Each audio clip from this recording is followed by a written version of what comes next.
What's up, everybody? This is the Jack Flynn podcast, and today I'm here with Chris Parisi. Chris, do you want to just quickly introduce yourself for everybody who's listening who may not already know you? Yeah, sure thing. Well, thanks, Jack, for having me on. Jack and I go way back. This is ironic because Jack actually was a producer for one of my podcasts. So thanks for having me on your podcast this time. I'm Chris Parisi. I am the founder and CEO of Trailblaze Marketing. We're a marketing-led growth firm located in downtown Providence. I'm also very involved in the AI scene. I'm the vice chair of Rhode Island's Artificial Intelligence Task Force and involved in some community work as the co-founder and chairman of the Rhode Island Small Business Coalition and vice president of Millennial Rhode Island. There's a lot. Sounds like, you're doing a lot of stuff. Take us back to what got you started on this path. I've always loved entrepreneurship and ideas. I remember I can even call back to when I was very young, probably 7, 8, 9 years old, and I came up with an idea called The One. And I even have this writing where it was a device that just did everything that you would need before the iPhone, right? Yeah. So I'm a little older, so when I was 9, this was the 90s. And I've always had that mentality. I wanted to start a restaurant when I was young, right? And that's just lived through me. And my father was inspiration for that. He is a first-generation Italian, right? His parents are from Italy, grew up in Federal Hill, and he was the first one to go to college in the family, right? They didn't come from much. And he is an entrepreneur, and he bet on himself in the early 2000s and started a company up and took that company from $500,000 to over 10 million and sold it a couple of years ago. And I've seen that, and I didn't want to follow his path. I wanted to create my own path. I wasn't passionate about what he did, and it's just been in my blood ever since I was a kid. So I wanted to just pursue that passion. Yeah. Wow. That's amazing. I think back to when I was a kid, and I had a similar idea of the iPhone before the iPhone. What if we took the computer and the telephone and we put them together? And I'm trying to think back about what was the inspiration behind thinking about that. Call it a product, call it an invention. What do you think drove you to want to think about, I guess, entrepreneurship before you even knew that it was entrepreneurship? Did you know that you wanted to go into business from a very young age? Did you have other job professions that you thought maybe you would become an astronaut or something? No. When I was a little kid, my answer was never police officer, firefighter. It was I want to run a business. I want to run. I think a restaurant was probably easy for a kid to kind of understand. I love food. Maybe that was also it. But my path has always been towards business for whatever reason, partly because I stopped growing in 7th grade, so my basketball career was probably not going to be a thing. So I just pivoted all in on business, and I was going to be an accountant, actually. This is a story not too many people really know about, but I went to Bryant University, and I started as an accountant, and then I got jumped at Bryant University from people that did not go there, we'll say. Yeah. And jaw got completely shattered, and I was out, wired shut. Just when Kanye West's Through the Wire song came out, is when it was choking like this through the wire. And it really just made me kind of rethink things. And I pivoted at that moment and continued all my classes, even though I couldn't talk, and wouldn't let that stop me. And I'm a survivor, not a victim type of mentality. But I also was there are a few less courses to graduate with a marketing degree, but also that's where my passion is, psychology and marketing, not accounting. That's boring. Sorry to all the accountants out there. And in that path led to who and what I am today. Yeah, absolutely. I mean, you run a marketing agency, right? Yeah. So talk about that. What were the early days of starting your business? Well, it's scary. So I had this like little digital signage division even before the marketing, and that was like the digital menu boards. My little company with 3 people was the largest digital signage provider when I was in my mid-20s. We had all the digital signage units at the convention center, the Dunkin' Donuts Center. We had kiosks at Warwick Mall. We had digital menu boards for the Paizonis. And like that was my first experience with entrepreneurship, right? There's a trend going on. I'm going to go all in on that product. I'm going to learn it. I'm going to have a designer design all the assets. I'm going to have a technician do all the installations and service, and I'll do all the sales and management and everything. And grew that in just 3 years to be one of the largest providers of digital signage. And I learned a lot with sales. We managed sales reps at the time who were twice my age. But I just learned a lot by doing, right? Like that's the thing, is the worst thing you could do is nothing, right? You're better off doing and failing and just learning through the work. And I learned a lot. And that also at the time, you have to know when to move on, because even though I built this and we were the top provider, I also saw a trend where everything was becoming so simple for businesses to just do it themselves, for a restaurant owner to buy a digital menu board solution and upload the assets on the cloud. So I pivoted and just stopped the division and started to help businesses with marketing. Mm-hmm. And that was like one of the first scary steps of stopping what's bringing revenue in and pivoting to something that may not be bringing revenue in right away. And did you immediately pivot to offer this new offering to the existing clients? Well, we had another division that did IT, which I wasn't directly managing, but they had this like little web department, a little website thing. And that's what I started to take over and realize, well, this can be something much bigger. And that's how I decided to do that, try to sell the marketing to the existing digital signage clients, which didn't really work. But we had like a few clients. Yeah. And then I hired a sales rep and just built it from there. And this was in your father's organization? Yeah, so his organization had copiers and printers. Right? That was like the business. That was 80-90% of the business. Yeah. He bought this little IT company, then this little digital marketing side of it. Wow. And that's when I decided to pivot to run that and then grow that. And this was like 2014 is when this happened.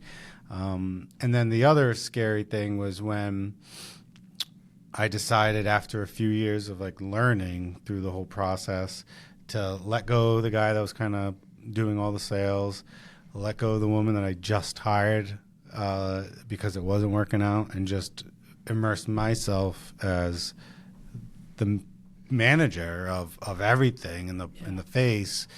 And then 2 years later, just go all in and break the news to my father that no, I don't want to continue to work for you, and I want to start my own company and with my own money and just go all in on that.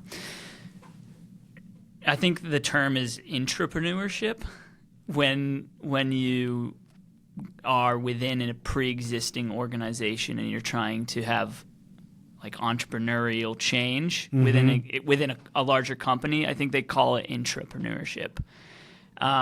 Which seems almost, in some ways, it seems easier because maybe there are resources and like staff and office space or whatever.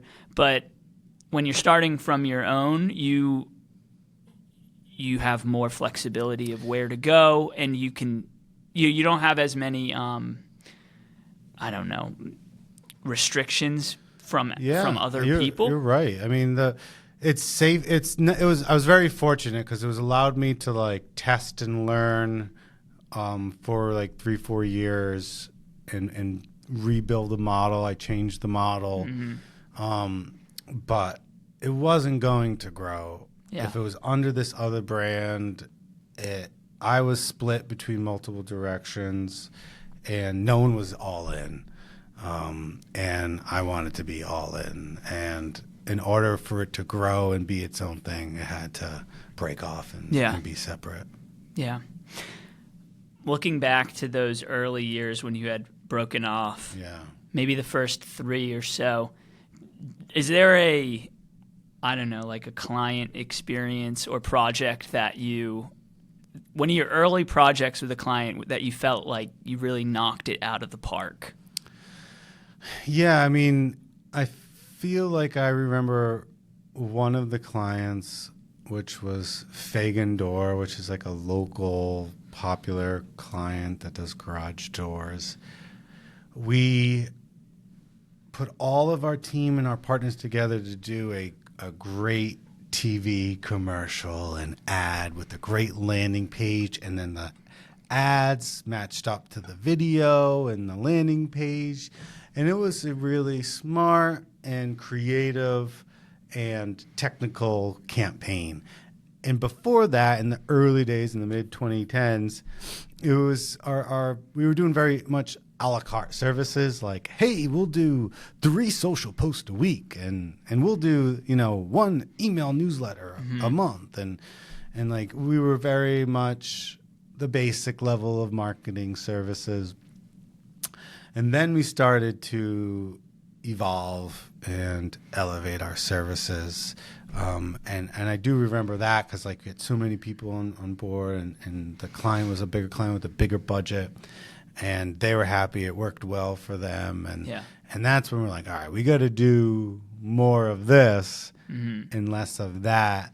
And it was right around when like the birth of Trailblaze, of our first era, which was technically from like 2016 to 2019. That was era 1. And then the second era we just closed, which was 2020 to 2025.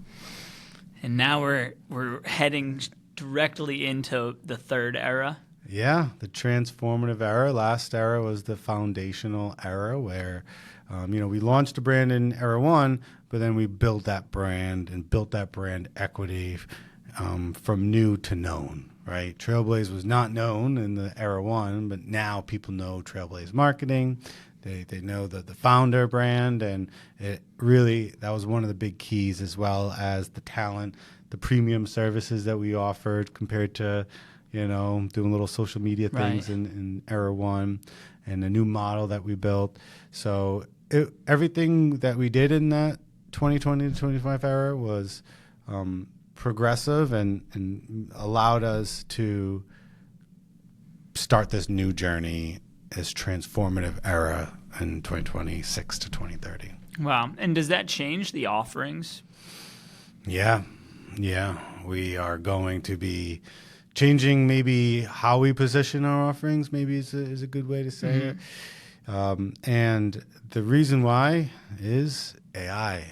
Really? AI is obviously transforming every single industry. It's transforming our lives. Is this podcast real? Do you guys am I just AI? You don't know, but we are. It's human. But AI has just completely changed everything. Yeah. AI is something I'm passionate about for many years, and something I've been an advocate for, especially human-centric AI. And we could talk more about the AI task force. Yeah. But I made that pivot 2-3 years ago to really go all in on AI, knowing that I don't know what Trailblaze will be like, but I know AI will be the center of it. And let me just continue to build this brand, build the podcast with you, and let's see what I can come up with. And everything came all together the end of last year, and I actually just announced to the team what that new era is going to be like, where Wow. AI is a central part of it. But what we're not an AI company. We're not a SaaS company. But we're not a traditional marketing agency anymore, because those legacy agencies with legacy models are going to die. Yeah. They're going to be obsolete. They're not going to survive this new era, and we will. Where do you see the biggest opportunities for AI in digital marketing? Like, what are the deliverables that you think, I guess, the channels or the activities that traditional marketing agencies used to be doing but have been transformed? I think it's at the services level. Already, global marketers have cut outsourced agency spend by 60%. Already. 60% cut in what they spent for outsourced agencies like a Trailblaze Marketing. Yeah. And the reason for that is because they were able to do much more in-house with AI. AI is incredible today at content generation, whether that's copywriting, whether that's image generation, even some video generation. It's also great at strategy to help form whatever we're going to execute. And there's limitations with AI today for sure, but those limitations are getting smaller and smaller. So what legacy agencies have to pivot to is to realize is that they can't become a services company anymore. You can't have an hours-based model anymore, which we've had, in era 2, which we will not have in our new era. We're not going to be an hours services based. It's going to be programs. So you work with Trailblaze, you can join on to be part of the growth program. And in that growth program, we're going to do X, Y, Z over 6 months to deliver you this output, right? It's going to be very focused on results and outputs, not necessarily how many hours we spent and what services we did for you. But AI is going to be a central part. We'll have our own Trailblaze AI growth operating system. So everything that we do, even operationally, as well as delivering marketing and sales to build a modern revenue engine, is all going to be through this proprietary software that we're building of this growth operating system. Wow. So we'll be using AI internally, and the clients will know that. But they're going to be like, listen, you have a methodology, you have a plan, you have a software. Right. I need to grow my business by X. Right. Do it. Yeah. I don't care how, just do it. Yeah. And that's essentially, I'm simplifying it, but that's essentially what our model will be like. Yeah. Yeah, makes sense. When it comes to AI strategy, it's funny. It can spit out strategy very quickly and in good formatting. Do you think that the strategy is good, or that AI can come up with, or do you think that maybe people are challenged to actually execute the good strategy? Like, is the strategy not so good, or are the people who are trying to execute the strategy not so good? Because I feel like AI does put out strategies, but there seems to be still a disconnect between actually the results after the strategy has come out. Does that make sense? It does, because I think it's a lot about the information that you're feeding the AI, right? Yeah. So like even, for instance, our growth operating system we're building, there's something called client avatars where all the intelligence about that client and all the data from all of those channels of that client will be fed into the AI system. Yep. So everything that they're going to be recommending is based on like real data and the brand guides and our value propositions. So if you use AI to develop strategy, you got to make sure that you're feeding it as much information as possible. Yeah. Upload the brand guides, upload the value props, upload messaging, upload past examples, upload as much as you can so it has the proper context. Otherwise, it's going to spit out very generic strategies. With that all being said, AI does not create new ideas yet. Yeah. Every single thing that it's suggesting is based on what's already existed in this universe. Yeah. So it's not going to come up with a brand new idea. When it does, that's kind of more AGI. But so I still think humans are going to be critical in marketing agencies for strategy, empathy, and creativity. Yeah. So we can give good creative direction. Maybe we can go execute it, then we can go edit it. But I think AI is going to be better than humans at data analysis and maybe even copywriting and things like that for now. Yeah. So for the potential clients, what is the sales pitch, the value proposition to working with an agency when, you know, they could just create a ChatGPT account and use AI themselves? Yeah, I mean, if they're able to do it, then power it to them. Like where we come in is for the businesses that don't have the time, the knowledge, the skills, the energy to do it all, right? Yeah. We're a HubSpot partner too. That's a very popular marketing and sales CRM. They're still HubSpot partners, even though clients have access to it and they purchase the software. Right. They still need partners to like navigate it and figure it out. Also, what we're building is something more advanced than, let's say, like a ChatGPT, right? Yeah. So that's the value proposition is, number one, you don't have to worry about this. Just focus on your business. Yeah. Number two, we're going to have a human-led operation. So we'll be critically thinking and strategic and creative. Yeah. And we know how to leverage these tools the best. Right. So there's no learning curve for you. You just hire someone like a Trailblaze Marketing, and it's all about the results. If the results are there, we're great. If the results are not there, fire us. You know, it's kind of black and white like that. Yeah. I think being rooted in results obviously makes the return on investment more worth it. Right. And like just the time as a business owner, as an entrepreneur, time is one of our most valuable assets. If a business owner is like trying to, tinker around with AI and build custom GPTs, and it's not working right, and they're like dealing with that, is that the best use of their time? You know, there's ROI just in time, but at the end of the day, it's about growth and hitting those revenue goals.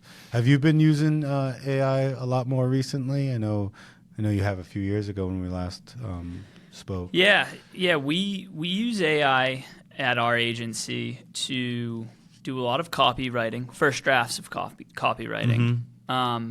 We don't use it as much for strategy. We use it mostly for copywriting, a little bit for image editing. But we're not, I would say that our agency isn't completely fueled by AI. I think that if AI were to evaporate tomorrow, we would still be able to function entirely, which is interesting because, as you're talking about it, like maybe we are the traditional agency model. We have our team is based in the Philippines, and so we have real people who are doing a lot of the thinking.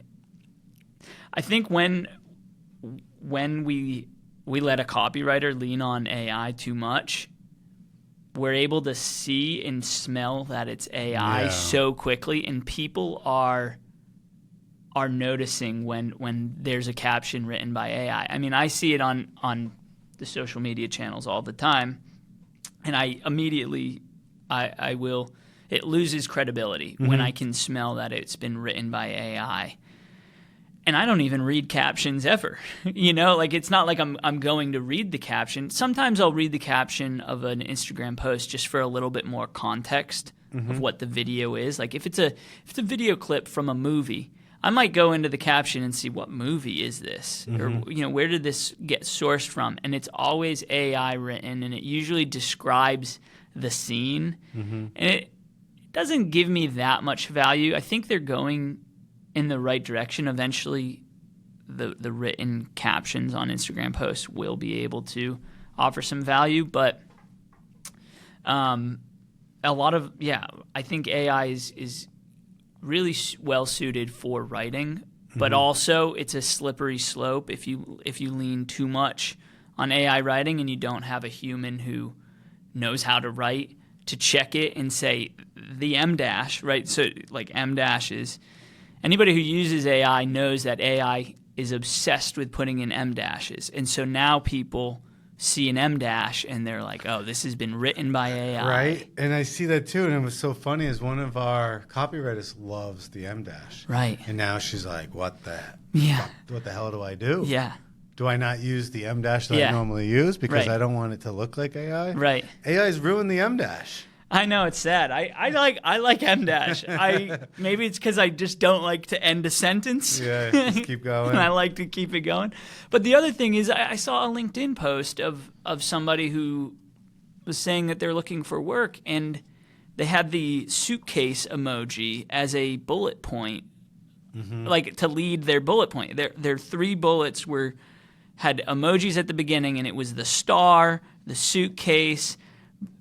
So clearly has been written with AI, and I'm thinking, man, you couldn't even write your LinkedIn post yourself. You had to go to AI, and that's how I'm feeling. Actually, somebody else had sent it to me with that feeling, and I'm like, I completely agree. And so I think we just have to be very careful of that. Yeah, I agree. People are already tired of AI, and it's only just begun. Yeah. And I think what's going to happen from a society standpoint is people are going to be pivoting to authentic interactions, in-person interactions. I think local is going to be big. I think vintage, there's going to be a counterculture that almost brings back like analog days where if you don't use AI, you're cool, right? And so that's going to be interesting to see how everything shakes out. Yeah, and it's not that it is absolutely a very powerful tool. I think phones in general, the internet is an extremely powerful tool. It's how we use it. I was speaking to a company called the Daylight Computer, and they make this computer that is it's just black and white, and it's kind of a grayscale, I guess. Oh, I heard of that. Yeah. Yeah, and the realization that I had with this computer that doesn't have all the bright colors, or the notifications don't have bright colors that sort of trigger your dopamine, is it becomes a tool again. Mm-hmm. I think when we use our phones, we're sort of, it's so commercialized when I'm scrolling on almost anything that I'm scrolling on my phone. My attention is being sold to a company. It's a commercial. And when we're almost being taken advantage of when we use this tool that we own. And so the tool should be like a hammer. Imagine if you hit a hammer, and every time you hit the hammer, you were getting dopamine spikes, and someone else was making a couple cents off of you. It wouldn't be a tool that you own to just build a house. You shouldn't get a dopamine hit every time you hit a hammer. And so with a phone, with a computer, with the internet, we should be able to use them as tools, with AI as well, as tools, and not be taken advantage of, not have this unhealthy level of dopamine spiking. I think there can just be a healthy use. It's up to the people. Yeah. In this capitalist society, products are going to be out there, and it's up to us and how we allocate our attention and our dollars. Yeah. It's so at the end of the day, it's on us. If we stop scrolling, if we stop buying colorful MacBooks, that's how I see it. Yeah. And, you know, if there's going to be a trend where there's these grayscale computers, there's a trend against AI, then, you know, that's what's going to dictate our future. We can get all these shiny things, and it's up to us to not follow the shiny thing. Yeah. So I don't think we really have good self-control, though, as a society these days. And, you know, the generations to come are different, right? From the boomers and Gen X to the millennials and Gen Zs, and now Gen Alpha and Gen Beta. They're each different, and they're each growing up with phones. Then now Gen Alpha and Gen Beta, which just started in 2025, they're growing up with AI. My son is 3.5. My twin girls are 1. They're going to have AI tutors teach them K through 12. Yeah. Guaranteed. Yeah. They're going to have AI companion bots. Mm-hmm. Guaranteed. Right. You know, and I'll do my best as a parent to, you know, keep them grounded and you know, be human centric and authentic. But you know, the tutor tool that's going to personalize the education based on cadence learning style, right? That sounds pretty good. Yeah. So we'll see what happens, but I get asked, what's the future going to be like with AI? Yeah. And my answer is always, I have no idea, but I will guarantee you that the world is going to be very different. Like, my message to everyone is, enjoy this world that we have today, because we're not going to have this in the near future. I think the world's going to be incredibly different in 10 years. Yeah. I think we have another 5 to 10 years of this analog world when we go outside and it's not augmented reality. We're not getting tracked 24/7. We're not getting policed by AI. We have these natural freedoms. And I don't mean to sound like pessimistic, or it's actually a message of positivity, because sometimes we don't smell the roses until it's too late. Right. So I guess my message is to go outside and smell the roses and appreciate this, you know, even though it's the most difficult times, it's also one of the best times. And, you know, if you look at it from, you know, thousands of years perspective, we do live in quite a wonderful time. So let's kind of appreciate the times that we do have. And if shit hits the fan in 10 years, then we at least know we appreciated it. And if it doesn't, we still appreciated these 10 years that we have here. Yeah. So what are we doing about it? I mean, talk to me about the AI task force here in Rhode Island. What is this? So it was an idea I had 2.5 years ago, when I talked to the governor. I said, hey, we need to create this like AI task force. We need to do something about AI. And he was listening, and we're close because I created the Rhode Island Small Business Coalition with him in 2020 to help out small businesses during the pandemic, and that still exists. I'm chairman, and we still support small businesses, advocate for them, and run programs and all of that. But basically what I'm saying is, I had his ear, and he's like, all right, that sounds interesting. I don't know, sounds interesting.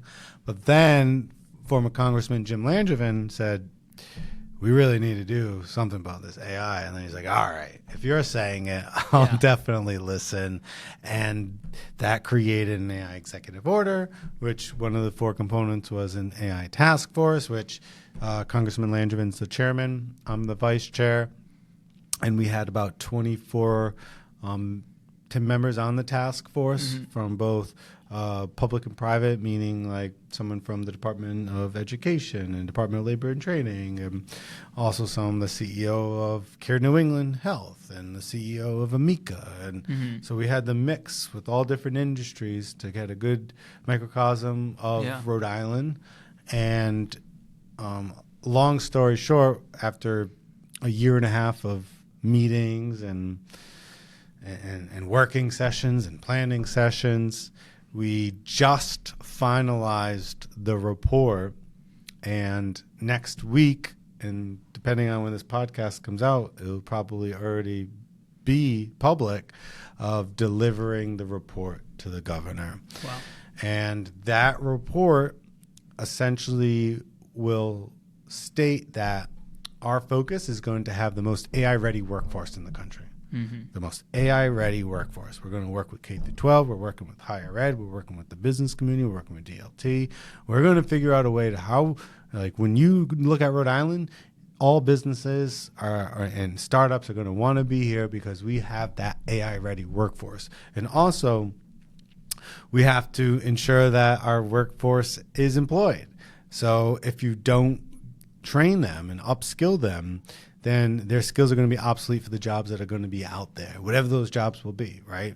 So that's going to be the core focus, but we'll also have a few pillars, really going all in on ocean tech, blue economy, whatever you want to call it, and also life sciences, right? We already have the Rhode Island Life Sciences Lab, and so those two industries will go all in on, with our focus being having an AI-ready workforce. There's also an ethical component. We want to ensure that it's human-centric AI, that we're putting humans first, that we're not doing anything that can harm us. The best that a state can control it. A lot of things come from the federal level, but we want to ensure that we're protecting Rhode Islanders, right, from this transformative technology. So we're trying to do the most that we can control it, especially in education and training and workforce readiness, and the economic implications of AI, but also we'll have a policy that all businesses and citizens should follow.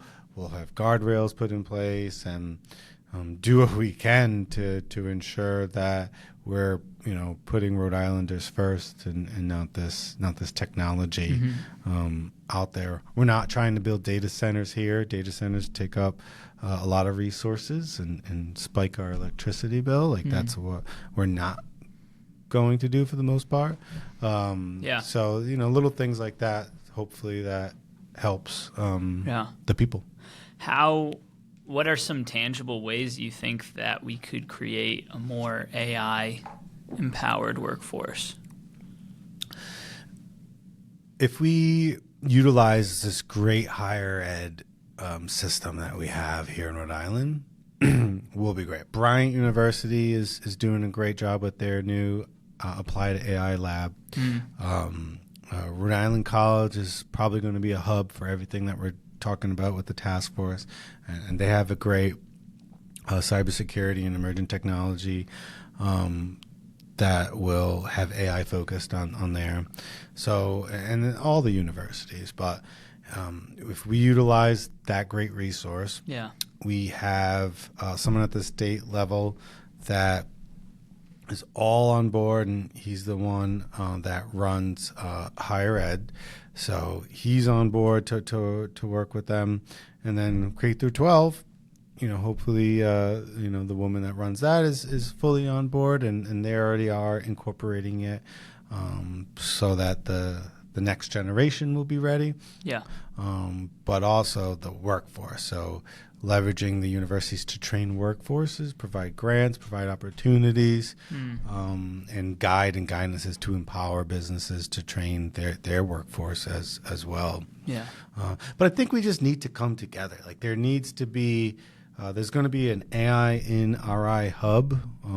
So that's going to be physically located somewhere, but also just a network. And that's what I want to focus on, is building this community up. There's a lot of folks that reached out to me, which I appreciate, saying, how can I get involved in the task force? Well, once the task force was formed and once we deliver reports, done, but you can get together by joining this community. I just built a quick LinkedIn page called AI in RI that anyone can request to join. And we just want to have events. This is what I'm proposing to the state is like, let's have this community, let's have events, let's get these people together, let's get like these entrepreneurs together. Yeah. Let's get the people that are scared shitless about AI. Let's hear what they have to say and ensure their concerns are being heard. And all the AI proponents, we're in the CIC building. There's a lot of AI companies here. We know Arnell, and Arnell does a great job, and like just getting all of these folks together. Otherwise, because that's one of Rhode Island's superpowers, is that we're really close knit, small, which allows us to have an impact together, opposed to being so spread out. So let's leverage that superpower as well. Absolutely. Yeah, I think getting physically together would be great. And when we get physically together, to be centered around learning, I think is what everybody wants when it comes to AI. I want to learn how to do something new. But when you're bringing together a lot of different folks who maybe all want to learn something different, or there could be a couple different segments of, I want to learn how to manage my personal finance a little bit better. Oh, I want to learn how to make my own softwares a little bit better. Or I want to learn how to do research using LLMs. There could be different segments of people who want to learn different things. At different levels. At different levels, for sure. And so, yeah. That's a problem that the director of labor and training, Matt Weldon, great guy, called out in the task force. He said, he thinks in very practical terms. He's like, he says, it typically costs, I forget the X amount to train one individual. If we're trying to train 400,000 individuals, that would be the X amount, and that's not in the budget, right? And part of me, I was like, man, shut up, like that. Like let's try to think of a solution. Yeah. The other problem is like, well, that's a great point. It has to be a scalable solution. Right. It can't, to your point, like it can't. How can we do a scalable solution where it has to also be personalized? Yeah. So it can't be like one-on-one training, but it also, how can we, so that's like something that we have to come up with together is how can we train hundreds of thousands of people in theory at an affordable way? Well, it gets a lot harder when you're trying to be in person. Mm-hmm. If you were creating some sort of e-learning system that had AI tutor, you could scale that. That's far more scalable, right, than getting everybody into a gymnasium with chairs and good Wi-Fi. And bring your own laptop, and if you don't have a laptop, you can. Yeah, we've got laptops you can borrow. Yeah. Your phone, even. I mean, I think people can do a lot with their phone and AI. Yeah. Which doesn't require. That's a good point. And, that's what they got to figure out is how can we do it at scale to have that impact, to have the most AI ready workforce. Yeah. It's going to take some type of transformative solution. Well, I'm watching. I'm here for it. And if ever, people are getting together, I would love to be part of it. Yeah. Sounds great. Yeah. And I'm fascinated about how businesses can use AI. I mean, obviously hiring a marketing agency like yours, which is empowered by AI, is great. But I think small businesses can also empower themselves with AI. What would be your advice for a business that wants to do more with the technology that exists? I would start with identifying what's the most routine, mundane tasks that you do and focus on just automating or building a quick custom GPT to help you with that, right? And that way you feel like a nice low-hanging fruit, easy win, because if it's repeatable, then most likely AI can help solve it. I also tell people you can't automate chaos. So if you have a shit process and system, AI is not going to help that. It's just going to have shit flung across the wall, right? So make sure that you really think through the system or process that you want to automate. And if you don't want to do automation, which is not always AI, but people think kind of related to that, you can also think about just content generation. And you could go on ChatGPT, or you can go on Gemini or Claude. You could build a gem in Gemini. You could build a custom GPT in ChatGPT. It's so easy to do. And if you don't know how to do it, ask ChatGPT on how to build a custom GPT, and it'll tell you step by step. So there's really no excuse to not use AI in the sense of capabilities. Everyone is now capable. You have the most powerful assistant in the planet's history in your pocket. Yeah. Anything is possible. Yeah. So that's what I would tell these businesses is focus on what's keeping you up at night. Solve that issue, or what's so boring and taking up so much of your time. Use AI to start that. Start small and build up, and use it personally too. Yeah. Tell ChatGPT what ingredients you have in your fridge and what healthy meals can I make with these ingredients and what's the recipe. And then you just start getting these wins. And once you do that, you'll start utilizing it more and more. Yeah, and I mean, you could even apply that to the Rhode Island workforce, right? If they just try, if a higher percentage of our workforce has at least tried to make AI useful in their lives, to find a recipe or to whatever they're trying to do. Yeah, workout routine. Bringing it to their daily lives will also translate to the work that they're doing. So that's another way that you can kind of make a more achievable goal that might be more scalable. Is let's slow down on bringing it to the office. Let's just see if you can do it at home with something low stakes. That's a good point. Yeah, I mean, AI is wild, though. I mean, I'm just so curious about how this all shakes out. We're in it. It's changing every single day. Everything. Yeah. Just everything. Yeah. Is there something? What's the most recent thing that you've learned that, or a new capability, a new thing that you've learned how to do, something that AI is newly capable of doing? Anything recent? Any recent wins? That has kind of shocked me, or just new. Right now, I feel like they're all working towards AGI, and all the models itself is improving, but nothing crazy. A lot of the craziness have kind of been launched in the last year. They're doing a good job now of integrating it. So, for instance, with Google, they're now really integrating it well with Google Workspace, right? And Gemini and Google Workspace. And OpenAI, they're trying to integrate ChatGPT more in your life with ChatGPT Health, and then having these apps that you can just mention and trying to build their own operating system, their own browser. They're going to have their own device that's built by Johnny Ives, who designed the iPhone from Apple. So that's going to be coming out this year. That will be completely transformative. It's going to be. They're not saying what type of physical hardware, what it looks like. Yeah. But it's not a laptop. It's not a phone. Yeah, some sort of third companion. I've seen lapel type things.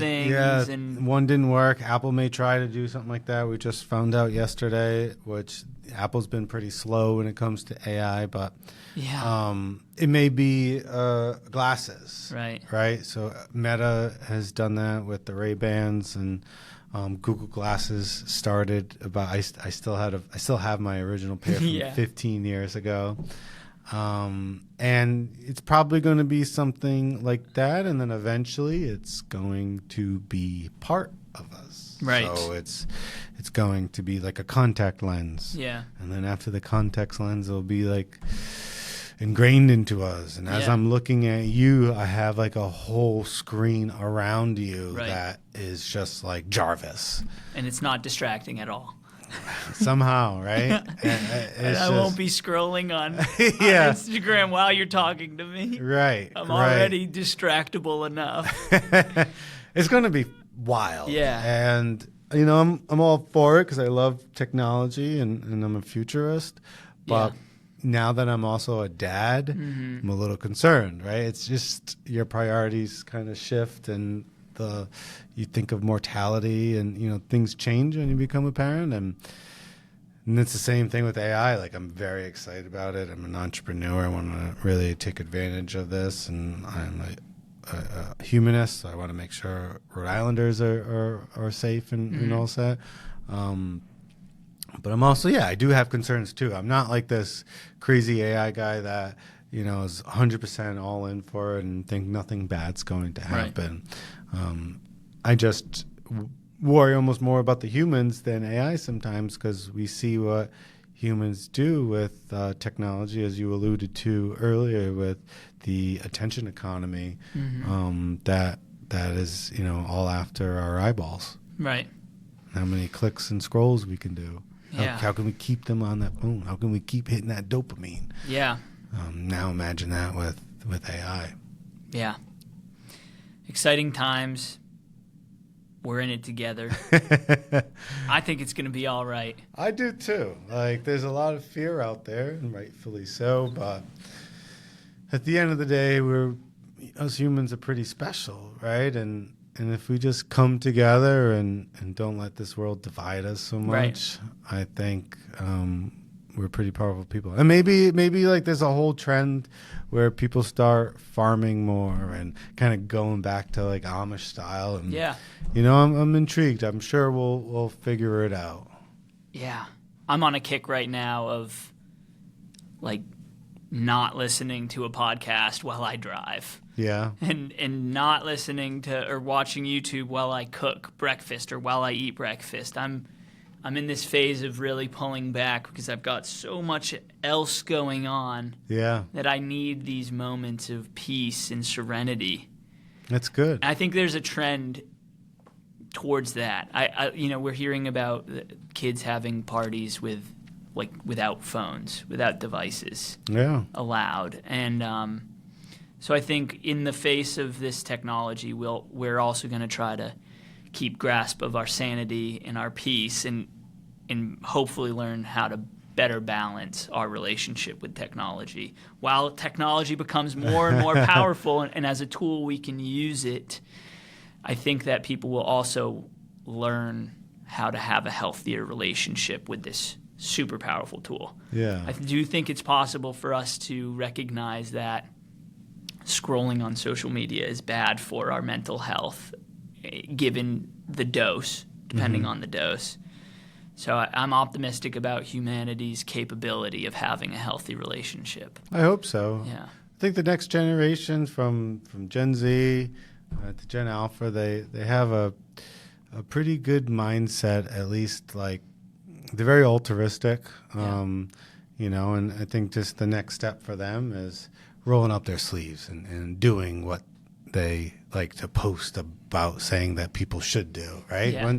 And you get that with age and confidence, but you know, the next generations I am very hopeful for. I've run a marketing agency, so I have a lot of Gen Z folks that work for me, and they're all great kids, all, you know, really great young adults, and and I believe in the next generation. So there is hope. There is hope for me for sure, and but it's all about what we can control. Like, at the end of the day, we want technology. We want to use technology. We don't want technology to use us. Absolutely. Yeah. Chris, thank you so much. This has been great. I've learned a lot. For the people who are watching, how can they connect with you? What can they do to support you or get involved? Or what would you like to say to them? Yeah. Well, first, thanks, Jack, for inviting me. I enjoyed this a lot. This was a nice break from the day-to-day just to chat with you and to kind of think about these things that I'm passionate about. For the audience, if you're interested in connecting further, you can find me on LinkedIn. It's Chris Parisi. You could check out our website at trailblaze.marketing. And then, join the AI in RI LinkedIn group. So hoping to connect like-minded folks that want to ensure that we're putting humanity first in this crazy future that we'll all be living. And let's just continue to connect and build a community. Awesome. Thank you, everybody. I'm Jack Flynn, and I'll see you next time. Peace.